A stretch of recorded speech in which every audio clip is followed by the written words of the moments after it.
you because I am as angry as you are. I know you are very angry. You know, a young man who at the age of 12 joined an army, to save Nigeria because of the obnoxious attitude of some Nigerians. And then this attitude has become generational. Let's talk about the issue of North and South. You and I live here in the United States. From my own experience, I know perhaps you have lived longer than me. Yeah, this next year I'll be 30 years here. But when I first came here, I was looking to hear how Americans are at loggerheads on regional basis, and I lived to the point where Bill Clinton from Arkansas was president, and Al Gore from a neighboring Tennessee was vice president.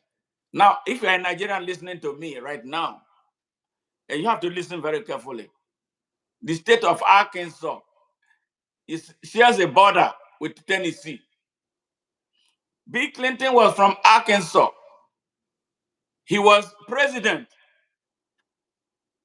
And Albert Gore, his neighbor from Tennessee, was vice president. I never heard Americans complain, Americans from the northern part of America, saying that it's their turn. Why should Al Gore be vice president and Bill Clinton from the same region was president? And America had so much value. They respected them. They did 8 years before they handed over to the next person. So, when people talk about North and South, I get so nauseated. I get so angry. It's like I'm wasting my time with all the preaching that I've been telling that let us build a country. You will still see the most educated. I don't know. I don't want to use education. Nigerians are not educated. They are just literates.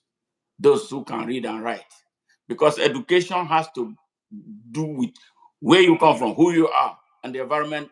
So what we have is not education, but in colloquial terms, we call it education. Those who have chains of degrees in Nigeria, they will come to the national television to be telling us about North and South. The North will have it for 8 years, then it will rotate back to the South. This zonal mentality of Nigeria, how are we going to dismantle it so that the best of the best can lead Nigeria and lead Nigeria as a constituency and lead Nigeria as a country where he or she is from and do things in that direction? What are we going to do? Because that's a big problem we have in Nigeria.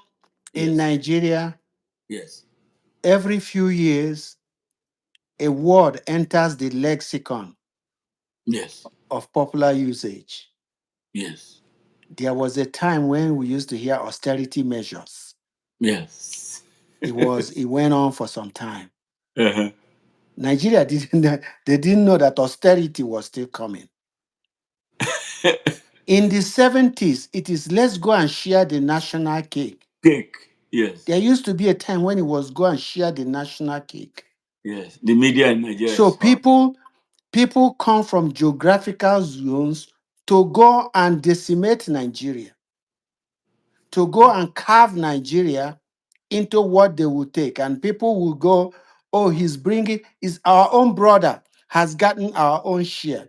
But he's not sharing it with you. He's keeping it to himself. So Nigeria has become a country where politicians perpetually, chip away at the foundation of the country that they should be building. We must change our constitution, review it seriously. This constitution was foisted on us by Fulani military officers with coercive input.